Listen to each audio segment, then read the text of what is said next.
Olá, sejam todos muito bem-vindos. Estamos começando mais um podcast. Eu, Márcio Monson, aqui do meu lado, meu companheiro Adeildo Nascimento, prontos para iniciar mais um dia de reflexão, mais um dia que a gente possa compartilhar ideias que vão tocar os corações do nosso público, né, Adeildo? Bem-vindo. É isso aí, Márcio, tudo bem? Nessa que é os nossos papos sobre uma nova visão além do headcount. Como é que a gente vai chamar tudo isso? A gente ainda não sabe. Mas no dia que vocês estiverem ouvindo aí, provavelmente já saiu. A gente está falando isso meio que direto, né? Importante que a gente tenha uma visão além do headcount, a gente tem um olhar sobre as pessoas e o mundo do trabalho diferenciado, e é aqui que as pessoas vão poder encontrar um conteúdo que elas reflitam um pouco mais profundamente sobre esses temas que a gente propõe aqui a cada encontro.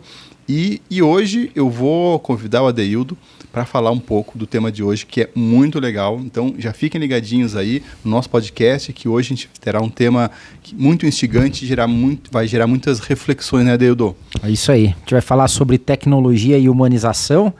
Mas antes da gente entrar, é legal dizer que quando tudo isso for pro ar, né, quando as pessoas começarem a acompanhar a gente aí, a gente vai ter os canais e que vocês possam deixar comentários, dicas de assuntos pra gente tratar pra frente, né? Se você tá acompanhando esse aqui, que deve ser o nosso 3º ou 4º episódio, perdi a conta, mas a gente tem convidados, né, Márcio? Tem muita gente boa que participou, vai participar. Sim. Então, deem dicas, participem com a gente, deixem recados, mandem mensagens aí. E vocês curtirem aqui o nosso conteúdo e deixando comentários com sugestões, alimenta e nutre as ideias para que a gente possa fazer abordagens mais aprofundadas. E trazendo um pouco do assunto de hoje, Adeildo, veja, nós estamos há mais de 12 anos aqui no Select, no mercado de tecnologia e de pessoas, porque a gente desenvolve tecnologia para recrutamento e seleção. E a gente vê uma trajetória do mercado, uma jornada do mercado, assim, uma mudança, e a gente tem feito alguns discursos mais recentemente, quando a gente começou com uma onda muito forte da inteligência artificial, que não é nova, já tem décadas, mas que mais recentemente, pelo avanço dos algoritmos, da tecnologia de hardware, pôde-se avançar mais fortemente na inteligência artificial. E começou a vir uma onda muito de vender a ideia de que o robozinho lá vai substituir as pessoas e de que tudo pode ser automatizado. E na nossa área, a gente sempre olhou com muita prudência em relação a isso, porque nosso core aqui, que é recrutamento e seleção, o elemento humano é fundamental. E a gente vem trazendo isso sempre com um discurso constante de que as pessoas não são substituíveis na maioria das atividades. Aquelas que elas são substituíveis, que bom que pode ser substituído, porque muitas vezes é aquilo que não agrega valor profissional, pessoal, de desenvolvimento como pessoa, né, como ser humano. Então, a gente vem muito num discurso de que é aquela união, aquele equilíbrio que vai fazer a diferença. Lá no começo, a gente ficava um pouco destoando no discurso, porque a gente via que as empresas traziam muito forte a robotização. Não, a gente tem que automatizar tudo, e esse é o ideal. A gente coloca o candidato lá na pontinha, no começo, e sai um candidato ideal na outra ponta do funil lá. E a gente sabia que não era assim. A gente está aí no mercado há muitos anos, né?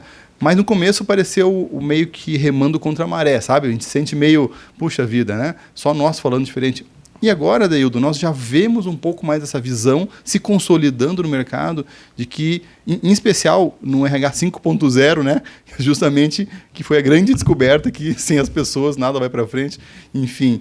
E aí se traz novamente a humanização. Então, assim, eu queria trazer um pouco dessa nossa visão, Adeildo, de que realmente nós temos aí um desafio constante aqui na nossa atuação no Select de buscar realmente esse ponto de equilíbrio, né, para que a gente possa desenvolver o potencial humano ao máximo e a nossa tecnologia suprir aquilo que pode ser realmente reforçado nas pessoas. E eu trago uma imagem que sempre me ajudou muito a exemplificar o nosso pensamento, que é a imagem do exoesqueleto. Você já viu aquelas empresas de robótica que trazem para os enfermeiros uma estrutura de robô que a enfermeira vestiria, entre aspas, né? Uhum. E aí teria um prolongamento dos braços da enfermeira, e aí vinha uma coluna por trás, nas pernas. Então é tipo um Robocop da enfermeira, assim. Uhum. E a pessoa entra naquela máquina E aí a enfermeira teria sua capacidade potencializada. Então, uma enfermeira lá que pesa seus 70 quilos, conseguiria levar um paciente de 90 quilos peso bem maior braço. Que ela. Agora, esse exoesqueleto não vai ter a atenção que o enfermeiro precisa ter para aquele paciente, né? Então, assim, esse potencializar a capacidade humana, no caso, a força física nesse caso, né? Mas não substituindo, e sim empoderando o ser humano. Estou meio que adiantando muitas coisas aqui. Não, vai lá, vai Mas lá. é um pouco da visão que a gente tem conversado internamente com o nosso time, conversado com alguns clientes, e eu sinto que agora isso está reverberando com muito mais força. E você, quando a gente se conheceu, trouxe muito forte a sua visão também. Foi um dos pontos que combinou muito a nossa visão de mundo, né? Então é um pouco assim que a gente vê esse tema da tecnologia e da humanização. E recentemente, numa palestra tua, você trouxe isso como um dos tópicos, né? Então eu gostei muito da tua abordagem, se você pudesse compartilhar com a gente um pouco também. Show de bola. Não, e é legal até falar para todo mundo que o que nos uniu foram propósitos, princípios e valores similares, né? Bom, às vezes é meio chato conceituar, mas eu acho que é legal a gente explicar um pouquinho do que significa humanização, da onde veio e por que a gente está falando disso, né? O termo humanização surgiu com essa lógica do capitalismo consciente, né? Vem um pouco da teoria dos stakeholders.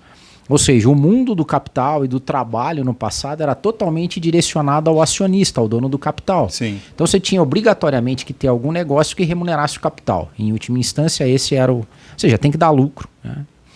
Aí a gente viu que o mundo começou a meio que se desestruturar. Nós temos um sistema meio que indo para falência, ou seja, super concentração de renda, destruição do ambiente, precarização de trabalho, um monte de coisa que a gente vai falar aqui para frente ainda, né?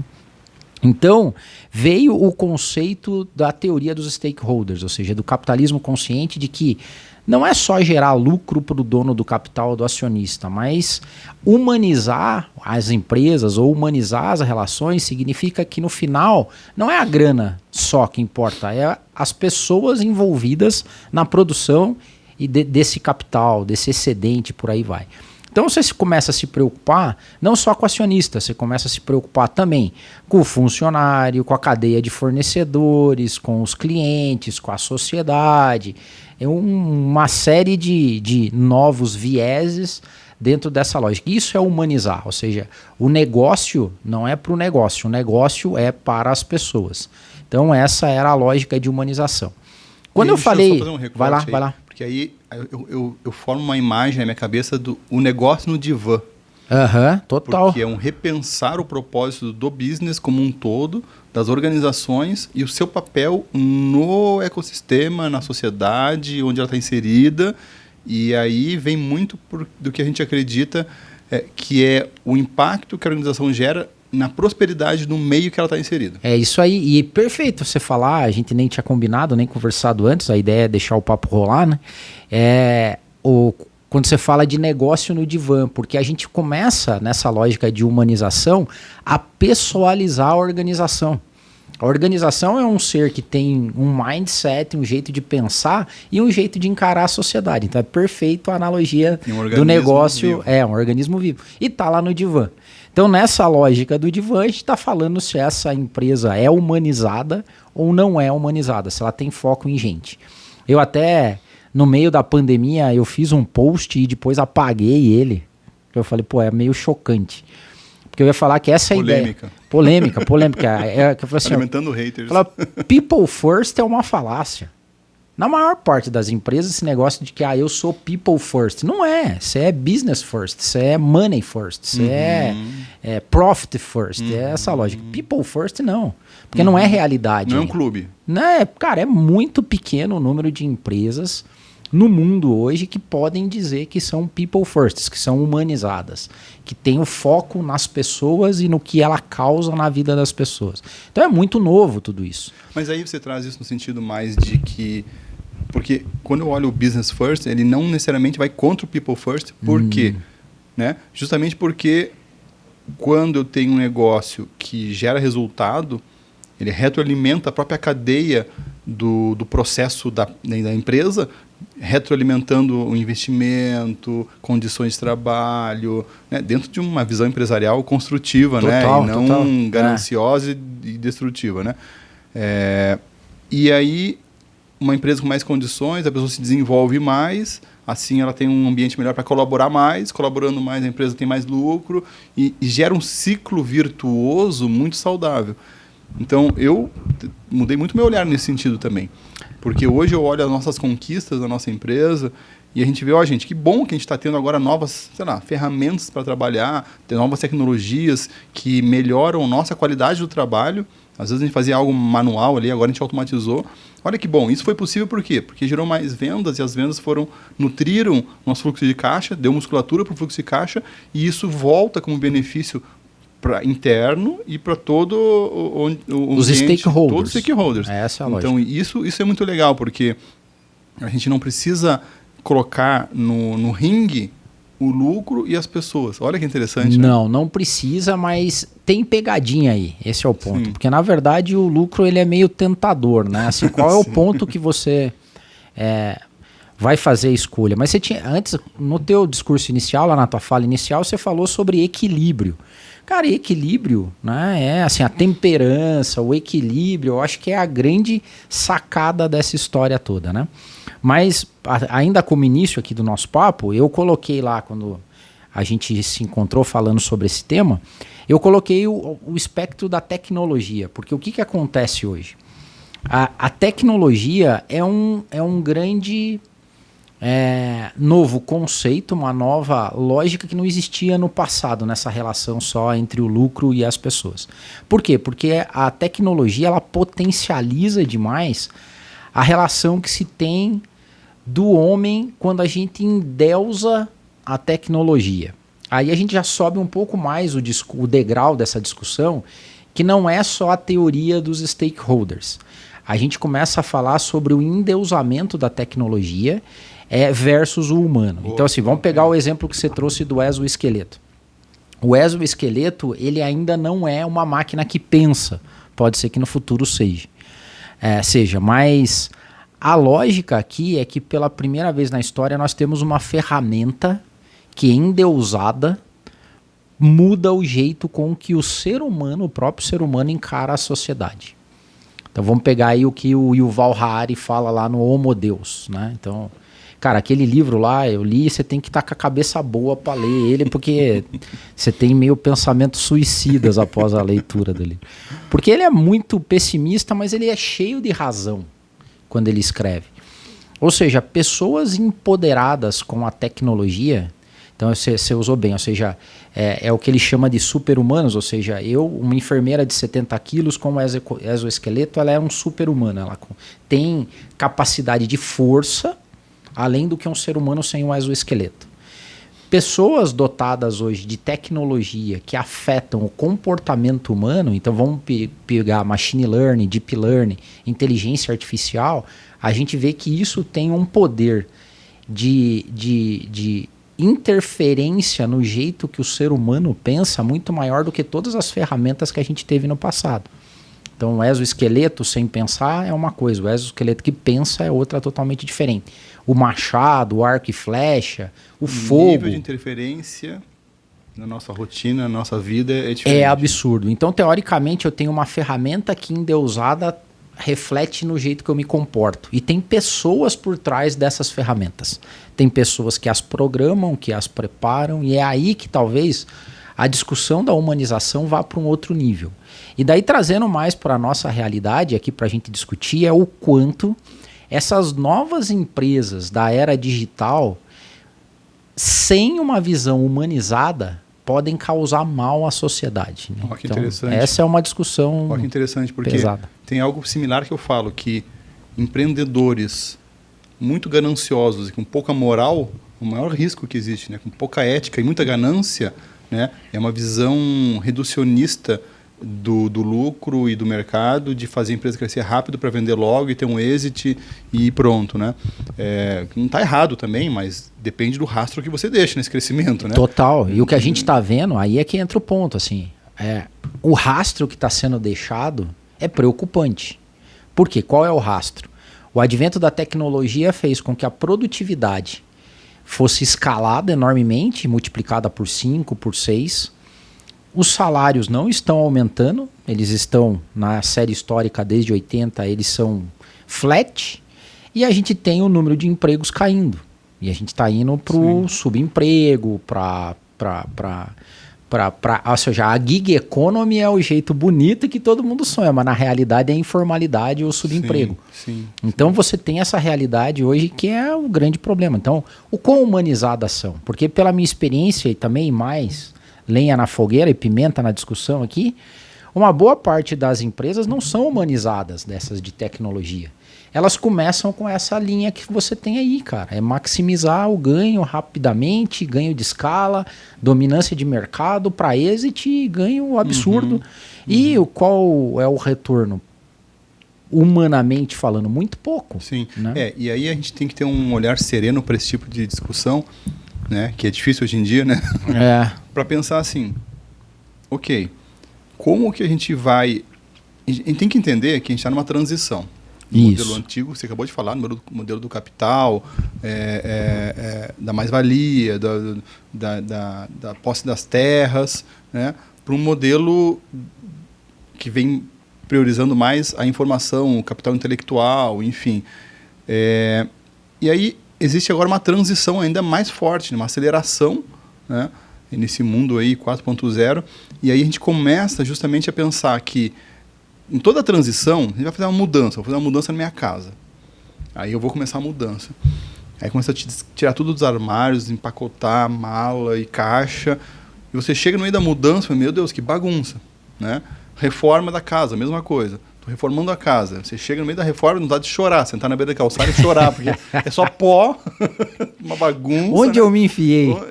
Quem teve ideia? Não é assim? Todo mundo faz reforma em casa, se arrepende em determinado momento. Quando ficar pronto, aí você vê o resultado. Eu penso que esse modelo econômico que você está trazendo, justamente de conciliar as pessoas e a tecnologia, está nesse momento de transição, está na bagunça. Por quê? Novos empregos vão ser gerados, milhões de novos empregos, e milhões vão ser eliminados, vão deixar de existir. Mas não é síncrono. Não. Não é síncrono. E aí nessa caminhada, a gente pode ter muitas pessoas expurgadas do mercado e às vezes não dá tempo, né?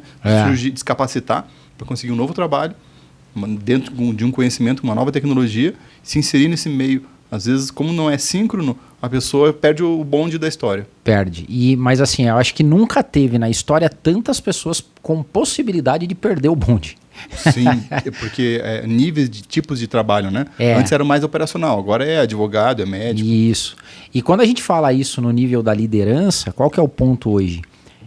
Essa lógica de humanização, além dela ser nova, ela precisa de um despertar de consciência, de uma evolução de consciência daquelas pessoas que estão nas posições chaves, que detêm o capital, que detêm os rumos da humanidade, né? Por quê? Porque obrigatoriamente essa humanização passa por esse momento de adaptação. Ou seja, você tem um certo nível de perda em algum momento para ter um ganho futuro. É uma visão de médio e longo prazo. O grande ponto é que nos últimos anos a gente teve uma ideia muito forte de curto prazo, né? Então você pega economicamente lá, Keynes, sei lá, depois do crack, no longo prazo a gente vai estar morto, então vamos pensar no curto. Então todo mundo saiu louco pensando no curto. Então a gente não deixa legado histórico para as futuras gerações. Então esse é um risco, né? E humanização passa por isso. Então falar de propósito hoje nas organizações não é modinha, eu não acho que seja, exceto algumas que saem caçando um propósito para chamar de seu, só para maquiar, fazer marketing. Para fazer marketing, mas o propósito tem a ver com legado, né? Assim, como é que essa minha atuação de liderança ou de empreendedor vai deixar, qual é o rastro, né, que eu vou deixar. Então quando você fala, por exemplo, aqui que no Select existe essa preocupação de como empoderar e usar a tecnologia a serviço do mundo do trabalho, né? Foi assim que a gente se encontrou e começou a falar a respeito disso, e daí que surgiu também o nosso podcast aqui. Essa visão é uma visão nova, é uma visão de, sei lá, 1%, não tenho dados, estou chutando aqui. Como dizem, 9 entre 10. Isso, as pesquisas indicam. As pesquisas indicam que é 1%. Eu sei lá, mas pela experiência, empiricamente o que a gente vê no mercado é que isso não é realidade, né? O mundo antigo continua mundo antigo atual, vamos dizer assim, continua funcionando dentro dos mesmos parâmetros e está dando certo. Sim. Dando certo no sentido de gerar grana, gerar lucro, né? E a gente ter essa discussão de capitalismo, como sempre foi. Mas eu acho também que passa por mudanças de gerações, né? Por isso que é lento e gradual. Porque às vezes aquela pessoa não vai ter esse despertar de consciência que você falou. Não vai ter. Então ela tem que, né, trocar a geração, vir a próxima onda, os filhos, os netos, para daí. Porque às vezes realmente a pessoa não está disposta a repensar valores num determinado estágio da vida. E aí tá tudo bem também, se a pessoa esperar, quiser, não estiver disposta a isso. Agora, que a gente precisa urgenciar essa visão, né, e mostrar mais das empresas que estão dando lucro, estão crescendo com equilíbrio. Total. Né? Porque a gente foca muito nos unicórnios que estão bombando, sem olhar os meios, só os fins. Já vale mais de 1 bilhão de dólares. Ok, já é unicórnio. Ok, mas qual é o rastro que ela está deixando? Então, se a gente enaltecer mais as empresas que estão fazendo isso de uma forma consciente e equilibrada, é muito legal. E para isso, eu sempre gosto de citar, porque é um movimento que eu conheci recentemente, fazem uns 3, 4 anos, que são as empresas B, movimento Total. Empresas B. Isso aí. Esse é um movimento muito interessante, porque ele vem com essa pegada, com esse objetivo de certificar empresas que estão conseguindo gerar esse equilíbrio dos stakeholders que você falou. Isso aí. Público interno, a equipe, cadeia de fornecedores. Cadeia de fornecedores, a parte dos clientes. Então, é uma coisa simples, né, Adeildo? Mas a gente vai pensar numa relação construtiva, perene de longo prazo com o fornecedor, como você falou. Vamos lá. Eu já venho com uma visão que não vou espremer esse cara até o último centavo, né? Eu não vou, assim, achacar aquele cara até espremer o último pontinho de lucro lá, porque eu sei que o crescimento do negócio vai passar pela sustentabilidade da minha cadeia, de fornecedores. Então, se esse cara não tiver o lucro dele, não tiver a margem dele, né, eu estou estrangulando. Na primeira crise, primeiro probleminha que ele tiver, não para em pé o negócio. Né? Verdade. E a gente olha, às vezes, a gente olha os grandes varejistas. A gente joga purpurina, mas a gente sabe que esses grandes varejistas chegam no fornecedor, quem já forneceu para grande varejo sabe, né? Eles sugam a alma de canudinho. Né? Mas são quase todos, né? Quer ver? Eu tô lembrando agora, porque tem algo, assim, nos meus últimos anos de atuação, eu tenho atuado muito com média empresa familiar, empresas em vias de crescimento. Dar um exemplo para você de visão de stakeholder, como falta no mercado hoje, né? Um grande problema, por exemplo, das pequenas e médias empresas é capital de giro, certo? Uma boa parte delas, cara, ela fatura aqui, tá contando com o dinheiro amanhã para poder pagar a sua folha de pagamento. Fluxo de caixa, na linha. E o que o grande faz quando ele contrata um fornecedor? Você já viu a política de pagamento das grandes? Joga lá para frente. Cara, 120 dias, 180 dias. O cara fala, você vai me prestar serviço, eu vou te pagar daqui 180 dias. Então, teve um cliente meu que a gente estava ajudando, tentando rever o negócio e tudo, sair do buraco e tal.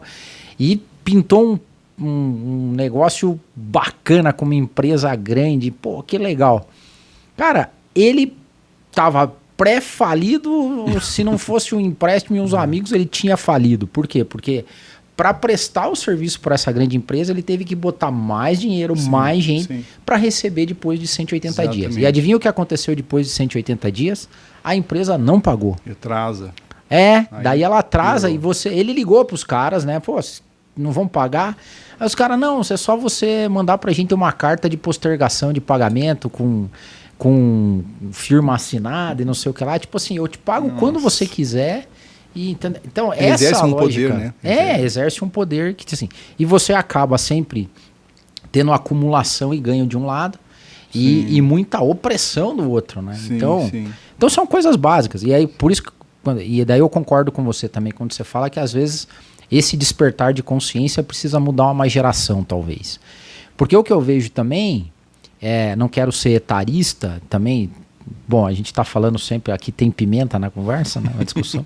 Eu tenho mais uma pimenta para jogar também. Mas tem aqueles caras que não querem mudar, e assim, eu não quero ir na direção da culpa, sei lá. Mas foi a formação que tiveram, entendeu? Claro. A gente foi formado nesse mundo de maximizar o lucro. Sim. Né? E trabalhar para maximizar lá o meu lucro no final do ano, doa quem doer. E esses caras, eu chego às vezes em empresas, não querem mudar. Entendeu? É meio... ressoa... Não reverbera o que você está falando. É muito agressivo, porque não é uma mudança pequena, é 180 graus. Total. Né? Então ele vem para uma visão egoísta e focada e minimalista para uma visão orgânica, ampla, inclusiva. É muito difícil mesmo. Mas aí tem mais um ponto que a Pimenta eu queria jogar é o seguinte. Ok, nós falamos da tecnologia da escala. Escala gera redução de custo. E aí, redução de custo, muitas vezes, a custas de achacar lá meu fornecedor, na margem mínima. Mas onde tudo isso pode cessar? No consumo consciente. Total. Porque daí, se na hora de eu comprar... E a gente está gravando agora esse podcast, poucos dias depois do Black Friday. Do culto ao consumo. Exatamente. Eu postei e falei, hoje é dia de culto. É o culto ao consumo. E aí, a gente, como consumidor, fazer a mesma postura de só olhar para preço, a gente está estimulando as empresas que fazem esse tipo de prática. Perfeito. Né? Então, a hora que a gente começar a favorecer, né, prestigiar aquela organização que tem uma abordagem de mercado que eu acredito que reverbera nos meus valores, aí eu estou começando a mudar, porque a força do consumo é que vai gerar o capital para nutrir aquele negócio, no momento que as pessoas disserem, não, pera lá, você testa aqui em animais? Não. Qual é a tua política aqui em relação ao fornecedor? Como é que é a qualidade do ambiente interno da tua equipe? É difícil hoje em dia às vezes, ter acesso a tantos dados, mas enfim, aos poucos os selos vão chegando, sim, né? Great Place to Work e outros vários. Empresas B. E aí nós vamos olhando para isso e dizendo, não, eu vou dar meu voto de confiança na forma do meu dinheiro, colocar nessa empresa aqui, porque eu acredito nesses valores e eu quero fortalecer esse tipo de negócio. E ó que bacana que a gente está desviando do assunto da tecnologia. Não. Então, assim, por quê? Eu até, o meu post no Instagram foi assim, o Deus consumo. Né? E eu coloquei uma frase do Victor Lebow, que é o economista que cunhou o termo consumismo. Ele diz o seguinte, nossa economia enormemente produtiva exige que façamos do consumo nosso modo de vida, que transformemos a compra de uso de bens em rituais e que busquemos a nossa satisfação espiritual e do nosso ego no consumo. Olha só. Então, assim, tecnologia e dinheiro são deuses também, porque exercem influência, lembra? Então, dinheiro manipula e tem gente que manipula o dinheiro. A tecnologia manipula e tem gente que manipula a tecnologia. E daí eu concordo com você que consumo consciente, por tudo que eu tenho lido e pelo que as pessoas estão falando, é a chave de virar. De fazer com que aquele equilíbrio entre o lucro e a humanização trabalhem juntos e que a gente consiga, de alguma forma, subjugar um pouco a tecnologia, né, e o dinheiro em última instância. Aí eu coloquei as minhas dicas ali, né, tipo, pra gente abandonar a religião do consumo, né? Então, assim, evitar ostentação em período de escassez. Nossa. É meio... Você lembra no início da pandemia? Eu até fiz também um post sobre isso. O que aconteceu? No início da pandemia, a gente tinha gente com necessidades muito básicas sem ser atendidas, né? Lembra? Então a galera foi lá, estocou papel higiênico. Até hoje eu não sei por que a galera se preocupa tanto com papel higiênico. Uma histeria coletiva. Histeria, desce.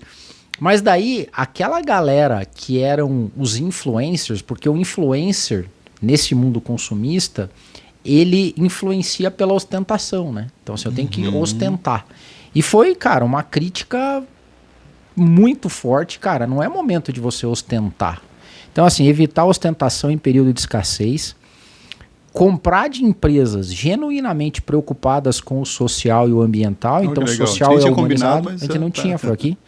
Produto pirata, falsificado e muito barato. Nossa, aí é o extremo, né? Nossa. Ou seja, se você está comprando isso, significa que alguém em algum lugar do mundo está trabalhando em regime análogo ao escravo. Você está nutrindo uma cadeia totalmente de contrabando. Total. Tráfico de pessoas. É uma cadeia inteira do contrabando, não é aquele vendedor. Não, tudo isso aí. Isso aí, né? Nem esqueça, né?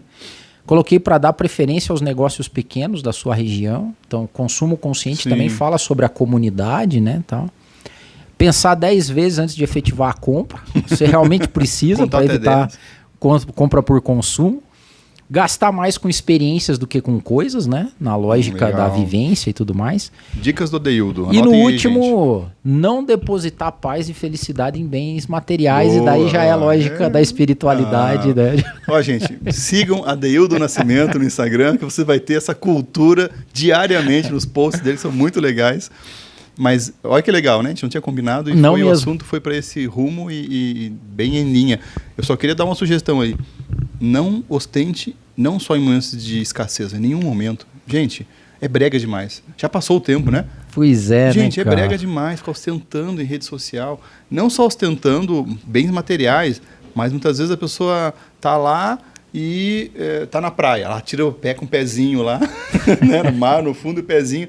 É a necessidade de mostrar a felicidade daquele momento, mas será que é para o que motivou aquela publicidade? Eu dei publicidade àquele meu momento. Com qual objetivo? Se é legítimo, se você eu quero mostrar para minha tia que está lá em Manaus como eu estou bem. Tudo bem, mas faça um exame de consciência se não é até certo ponto para ostentar um pouquinho também essa minha condição de estar de férias curtindo. A gente tem que fazer um exame de consciência muito profundo sobre isso, né? Enfim, só uma pincelada aqui. A gente pode falar um dia sobre isso. Sobre isso. A questão das redes sociais e a ostentação, né? E a ostentação, assim, o quanto a ostentação interfere, né? E aí, interfere nas nossas escolhas e o quanto nós somos hoje... o quanto isso nos leva a tomar decisões subconscientes, né? Então, essa lógica aí, a gente tem que prestar atenção nisso. E tem um ponto aqui, desculpa, não sei se você ia puxar a prosa para outro lado, mas naquela linha que a gente estava falando da tecnologia, tem outro ponto para a gente pensar, que é o seguinte, espera lá, a tecnologia, ela traz o quê? Produtividade. Ela potencializa a minha produtividade. Produzia... X com o recurso A. Agora, com o mesmo recurso A, eu produzo 2X. Né? Então, eu potencializo a minha capacidade de ampliar o meu negócio, gerar mais produtividade, eficiência, eficácia. Muito bem. Isso está ligado diretamente ao quê? Num âmbito geral, ao consumo. Porque mais produtividade coloca mais produto e eu tenho que retroalimentar o sistema, né? Então, eu vejo muita abordagem sobre isso, muito negativista, assim, de que o consumo é ruim e que o capitalismo... Na verdade, não. Essa engrenagem pode girar de uma forma saudável. Mas, quando eu começo a ganhar escala, eu tenho que entender qual o objetivo, qual o propósito maior desse gerar escala com o uso da tecnologia. Até que ponto eu necessito? Porque um ponto, Adeildo, é eu estar ali fazendo uma otimização do meu negócio para gerar sobrevivência e lucratividade do negócio. Outro é potencializar ainda mais uma lucratividade, né, a custas justamente de espremer ou o fornecedor, ou a equipe interna, ou colocar muita tecnologia, ou reduzir custo, ou material que eu uso baixar qualidade, ou comprar de um informal lá sem nota, e aí eu começo a chegar no nível da ganância e muita ganância e pouca ética que a gente começou falando. Né? É isso aí. Então, é nesse ponto que eu vejo que a tecnologia, na relação da humanização, ela pode ser uma bênção ou uma grande maldição.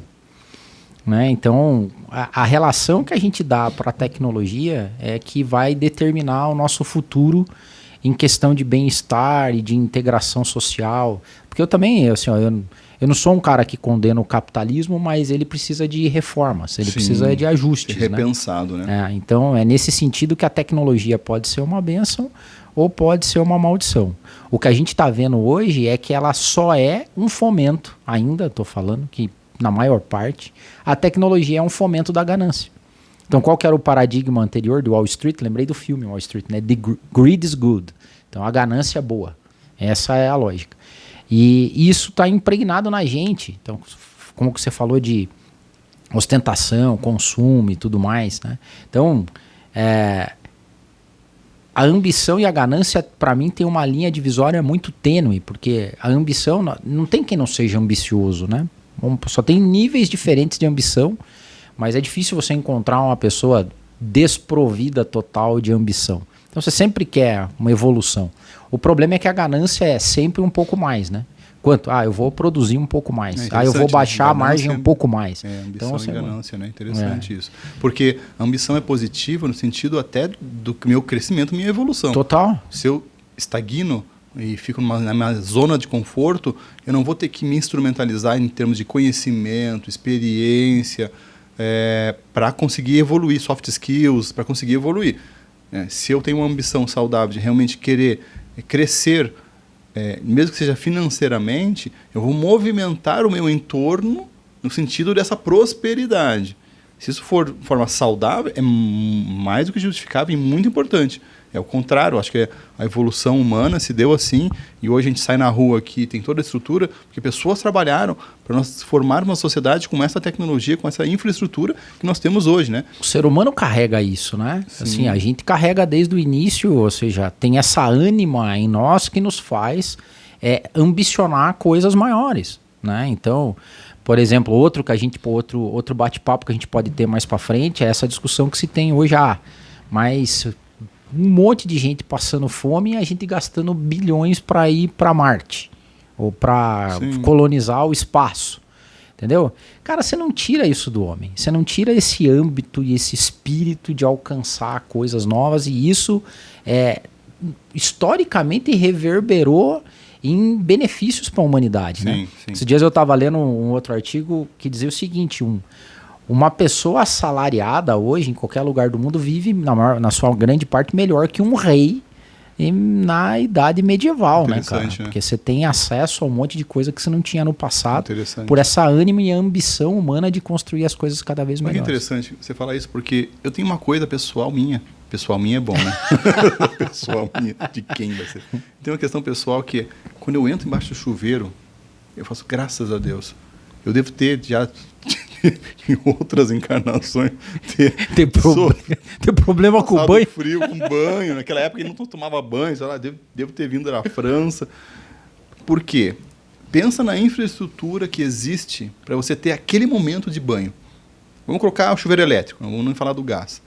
Então você tem lá uma represa para gerar energia hidrelétrica. Aí tem todo o sistema de distribuição, e eu fiz eletrotécnica na minha formação no ensino médio, então...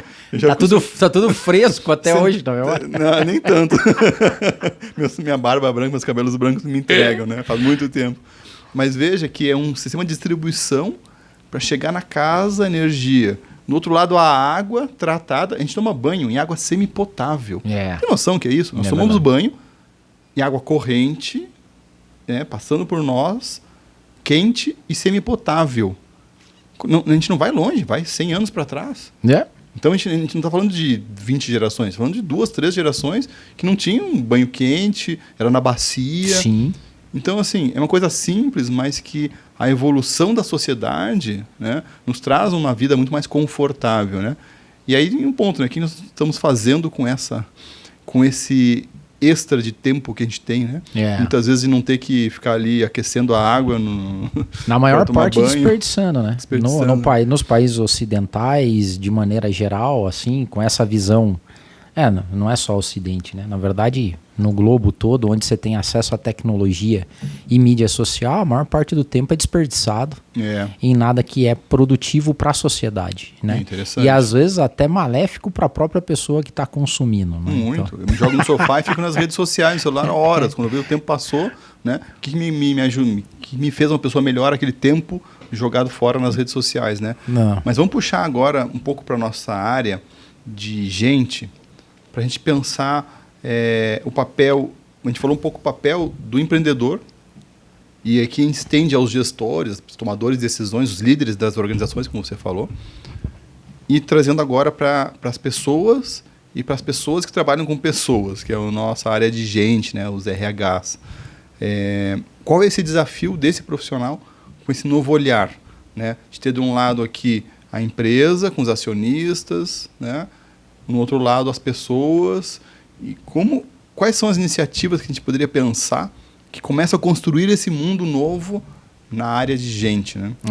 Eu tenho para mim que o RH, e eu já falei isso em outros fóruns também, é uma palestra que eu faço, que é a evolução do RH para uma área de cultura.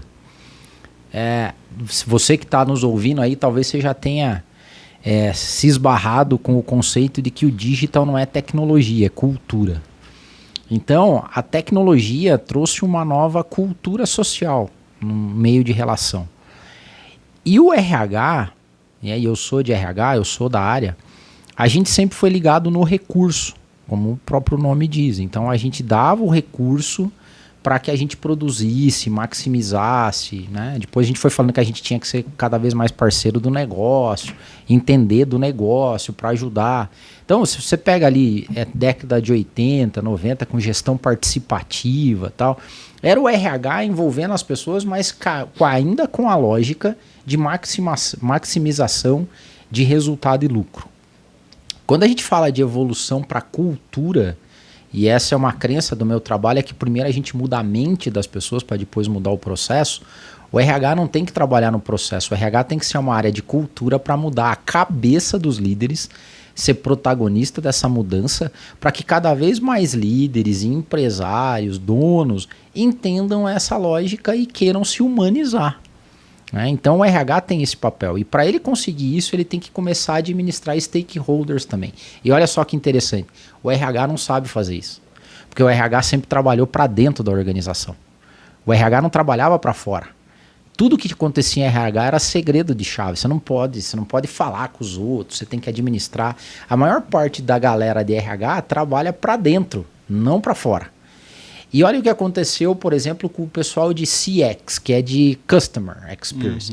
Ele começou a entender que para atingir o cliente, ele tinha que gerar ecossistema, comunidade. O pessoal de CX hoje entende mais de cultura do que o time de RH. É mesmo. Posso estar generalizando aqui, me perdoem a galera de RH que já trabalha com cultura, mas na minha visão o RH está meio atrasado. Então, assim, a primeira coisa que eu acho que tem que se fazer no lado do RH é isso. O RH começar a ser um cara mais protagonista, deixar de ser RH e começar a ser cultura e falar sobre humanização, por exemplo, tocar em feridas, ser meio alter ego. Às vezes, como diz um amigo meu, tem que cometer... Ele diz que eu cometo sincericídio, às vezes, que você tem que chegar e falar pro empresário ou pro gestor, né? Acho que esse é um lado.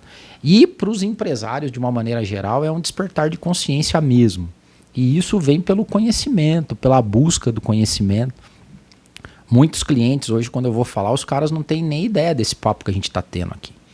A lógica do negócio dele ainda não existe propósito nenhum, não existe visão de mundo, existe o quanto que eu vou ganhar mais, entendeu? Eu tenho curiosidade, vou fazer um parênteses aqui na tua fala. Eu tenho curiosidade. Se você está nos escutando agora, ou no YouTube, ou nas plataformas de streaming de áudio, o quanto disruptivo é esse papo? É algo que faz sentido para você e já é meio óbvio? Ah, não, isso aí ok, já internalizei, já estou bem com isso. Ou é algo que você coça a cabeça e fala, puxa vida, né? Então deixa nos comentários aqui para gente se você tem uma visão desse assunto, algo que ainda é muito novo. Eu estou perguntando para você e para a sua organização, para os seus gestores, né? E nos fale aqui nos comentários para a gente entender qual é o nível de profundidade que a gente está chegando aqui, se está ficando num lugar comum ou se a gente está conseguindo ser provocativo, que é o nosso objetivo aqui, a ponto de fazer você pensar nesses valores e nesses conteúdos, né, e ter uma nova visão. Além do headcount. Visão além do headcount. E aí você trouxe o ponto de, o RH tem que chegar para o gestor. Gente, isso exige autenticidade, né? Total. Precisa chegar e, olha, vou trazer aqui realmente algo que eu acredito e pela minha visão aqui vai ser bom para todos, só que talvez se exija, gestor, né? Pensar um pouquinho fora da caixa. Está aberto? Posso abrir? Cria um terreno, né? dá uma arada no terreno e traz com autenticidade, porque eu acho que eu como gestor vejo isso. Eu gosto muito quando as pessoas trazem algo que me surpreende. Assim, puxa vida, que bom que você trouxe isso. Você está pensando que a tua cabeça está indo lá, né? Não quero ouvir só o que me convém. Muitas vezes o gestor precisa ser provocado, né? Eu, nessa pandemia, 2 casos de pessoas conhecidas que gerenciavam a área de cultura e que se demitiram ou pediram a conta por uma visão de mundo totalmente diferente. Legal. De empresas não humanizadas. Assim, com um viés. E não é humanizada no sentido todo do B, e teoria de stakeholders, não. É, tipo assim, não humanizada no pior sentido da palavra. Utilitarista ao extremo, entendeu? Tipo, a pandemia rolando, vamos aproveitar agora que tá todo mundo demitindo e vamos demitir quem ganha mais, entendeu? Pra daí ter um fôlego aqui. É um não humanizado roots, assim. Esse é o... bem isso aí. Esse aí é bem do tempo antigo, né? Muito bom. Legal. Eu acho que a gente teve um papo super legal. A gente está se propondo aqui no nosso podcast uma visão além do headcount. Vamos deixar esse nome, eu acho, Deus. Uma visão além do headcount. Tá bom, ficou aí. Pronto. Hein, Thaisa? O que você acha? Visão além do headcount. Visão além do headcount. É um nome, né? Pois é.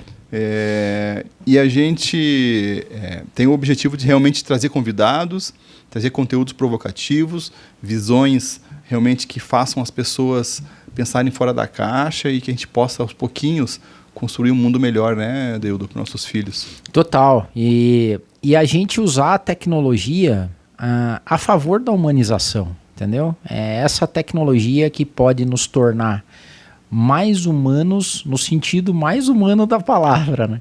Que não é você... vou voltar lá no livro do Yuval, que é uma visão tanto quanto pessimista, assim, de você se empoderar, você turbinar essa lógica gananciosa que o mundo tem hoje, de um governar sobre o outro e um poder absoluto a partir da tecnologia, mas você usar todas as ferramentas a serviço de stakeholders, a serviço da sociedade, humanizar.